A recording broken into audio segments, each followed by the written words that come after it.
Hi there, and welcome once again to the Community Broadband Bits podcast produced by the Institute for Local Self-Reliance. This is Lisa Gonzalez. For our 24th episode, we contacted Dr. Michael Browder, CEO of Bristol, Tennessee Essential Services.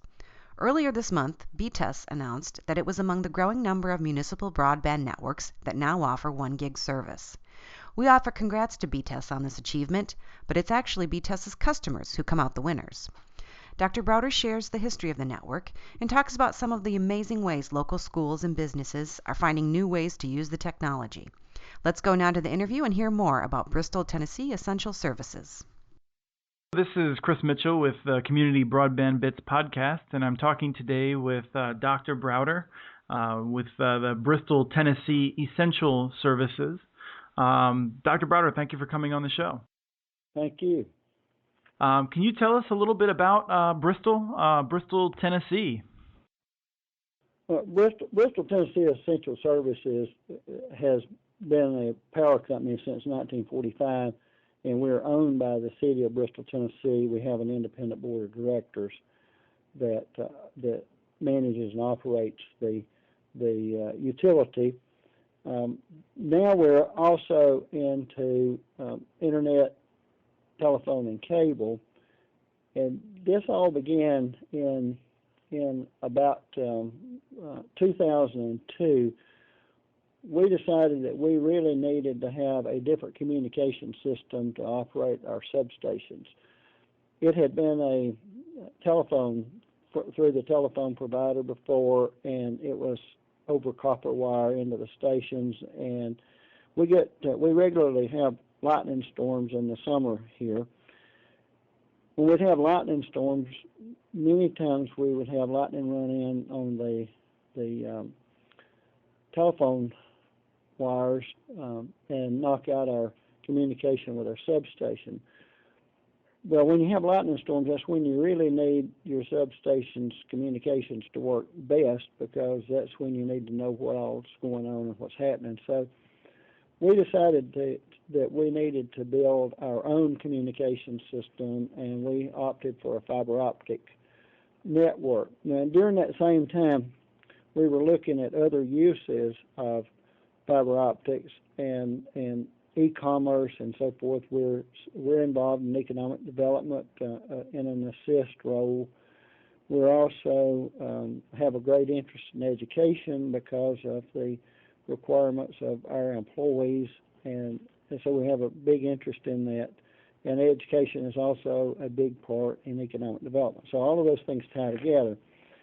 And we felt like, from our staff and our board's review of those issues, that a fiber optic network of being able to offer high-speed data services could really enhance our economic development, our education, and also our electric system operation.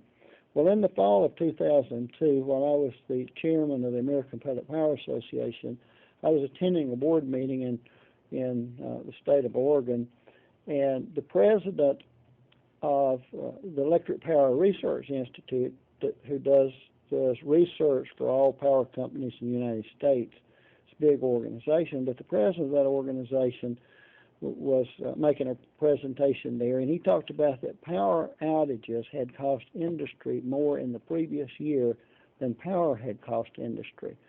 And I'm sitting there thinking, this is a really big number, knowing how much industry pays us for power, and we're just a small part of that group. Is that because of lost productivity, just unexpected damage? Yes, but right, and workers that are there with nothing to do, sometimes the equipment, if you have metal or plastic or glass or something that's flowing and it sets up in machinery, you have to tear it all down and clean it out, and so it's really expensive for them from many sources like that.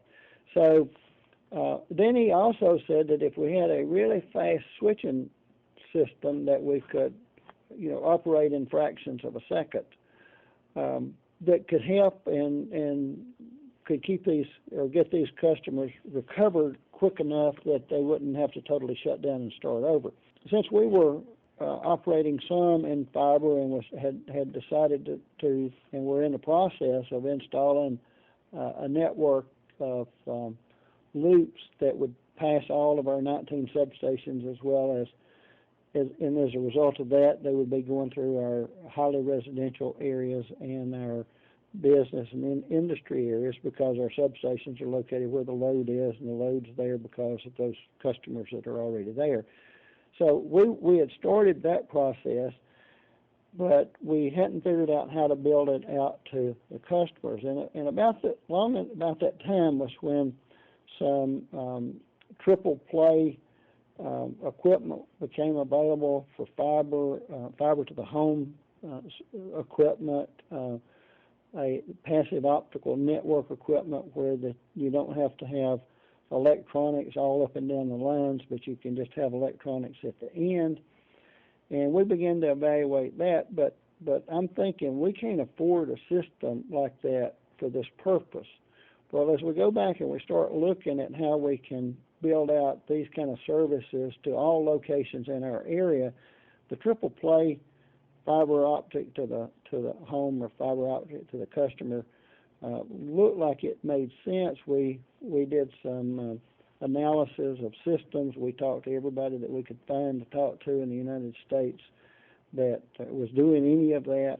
We talked to a lot of equipment dealers and so forth, and so we decided, we did a business plan, and we decided to go down that road. So in 2002, I had said we couldn't do it. In 2005, we're providing service to customers. So that piece changed rapidly in our doing it. Now, we started off by offering about 30 megabits per second speed over the system, and it was a BPON technology. But by using the PON network, the fiber piece we looked at as future-proof, that we could change the electronics on the end, and the fiber in between could stay the same, and so we'd have a system that you could upgrade as time goes on without changing out everything, without changing out your fiber system and all of the pieces of the fiber system. If you only change the electronics in your nodes and electronics at the house, you could upgrade it. Well, within a year after we started, BPON technology came out, which gave us the possibility to move up to 100 megabits per second. So we did that, and we didn't want to stay with a technology that was going to give us more stranded investment by us buying ONTs to go on the side of the house and that sort of thing. So, but we didn't have to change out the ones that were there unless they needed more than the 30 megabits per second capacity. Right.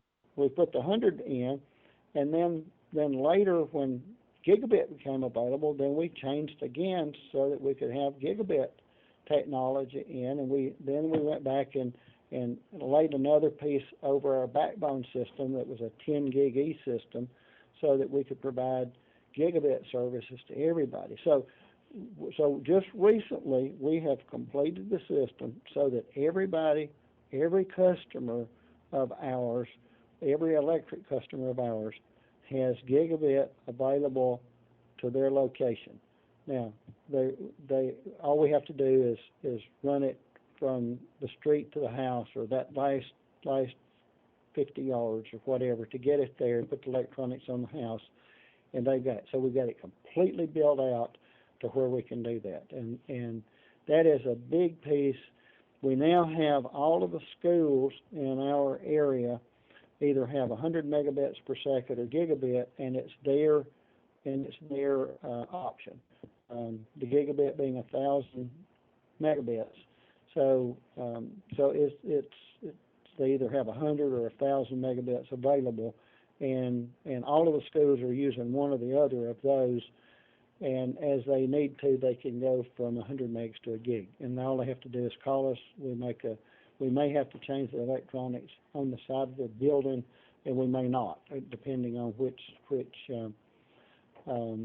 group we installed there originally. But if we have to change the electronics on the side of the building, that's just an hour's job, and so we get it done. And Do the schools actually use that mostly to communicate with each other within the district, or are they actually connecting across the internet at those very fast speeds as well? they're doing both. As a matter of fact, we have a school that's out in the edge of the Appalachian Mountains. That actually is the foothills of the Appalachian Mountains, and you can see the Appalachian Trail from that school. And they have this information in, and they were telling us about being able to visit the Egyptian pyramids and actually have a guide on site at the pyramids talking directly to the children in the class. So it was like they were there. And then we also have they've been able to do Smithsonian Institute visits and have guides there, and it's like that they're really there and going on a tour with a real live guide that's there. And you can't do that without some really high-speed data links. So that's a piece. They also are able to, if they have, one or two or six children in a school that's interested in a subject that's being taught somewhere else, they can do that over this system also.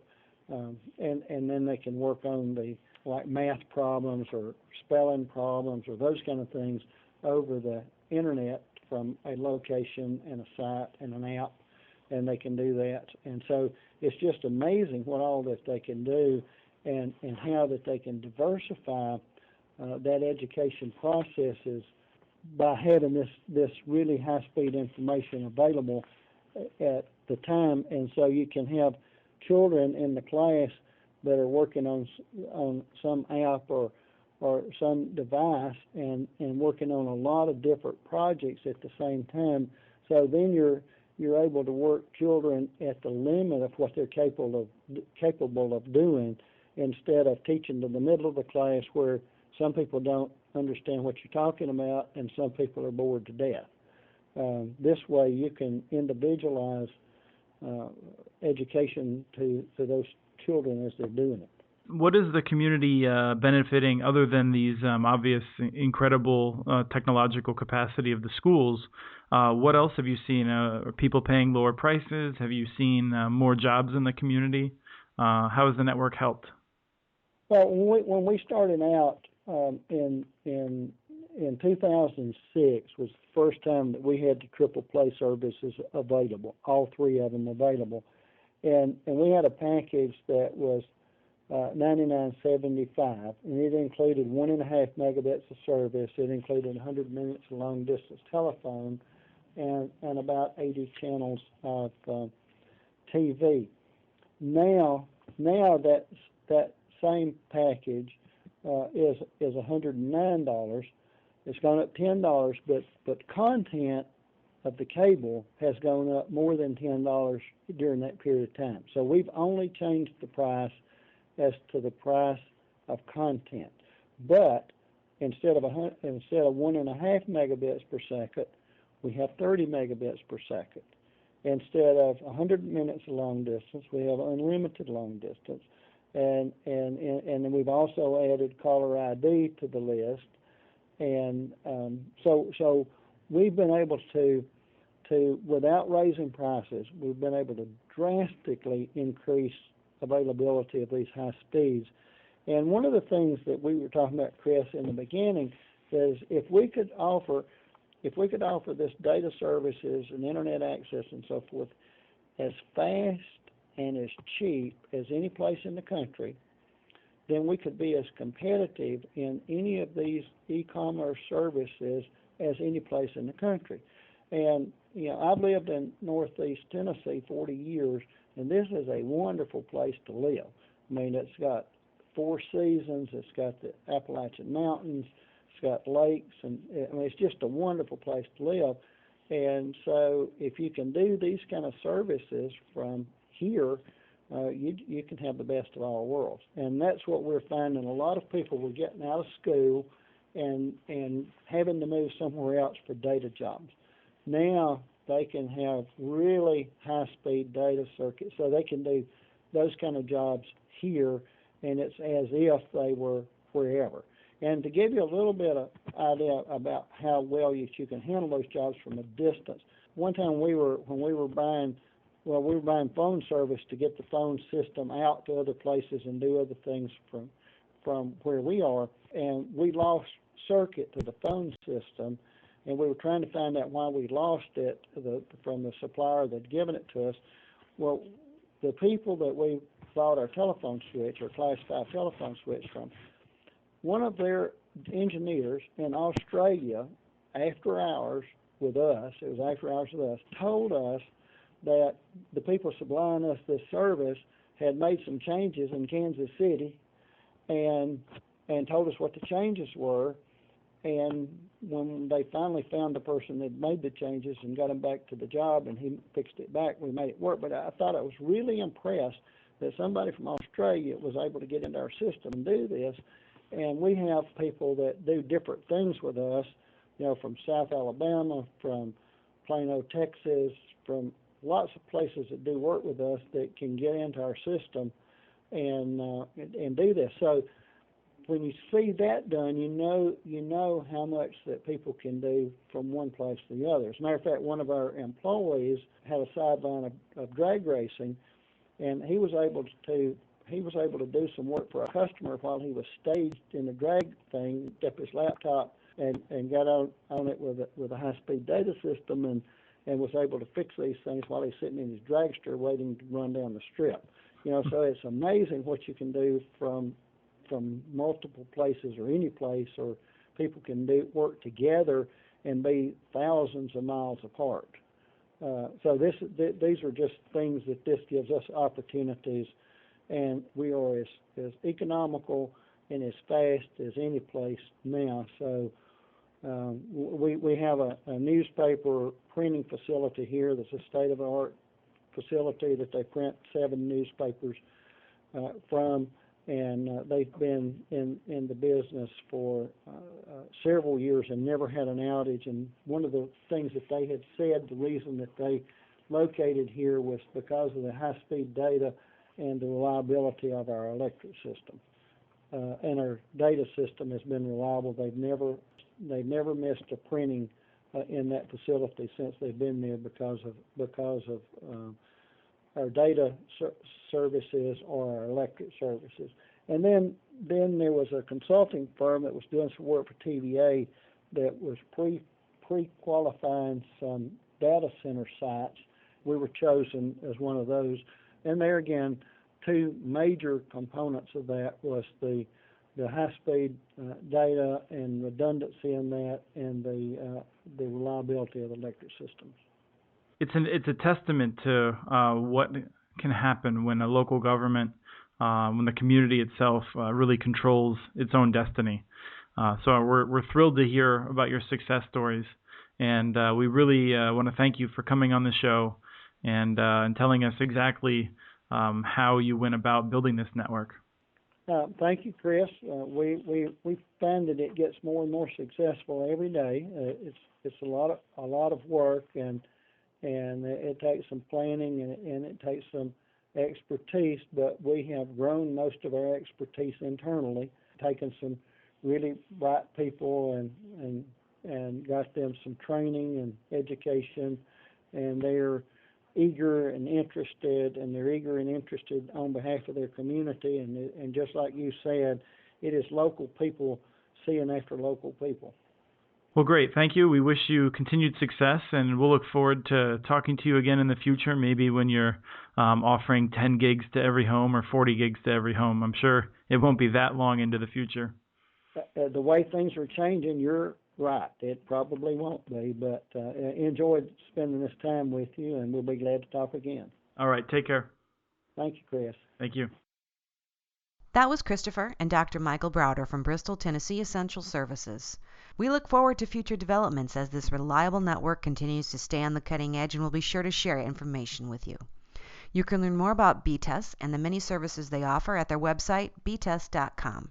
And don't forget to visit muninetworks.org and search for BTES, BTES, or Bristol-Tennessee. If you have any questions or comments, please send us a note. Email us at podcast@muninetworks.org. Our handle on Twitter is @CommunityNets.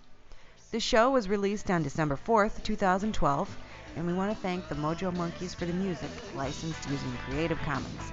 The song is called Bodacious.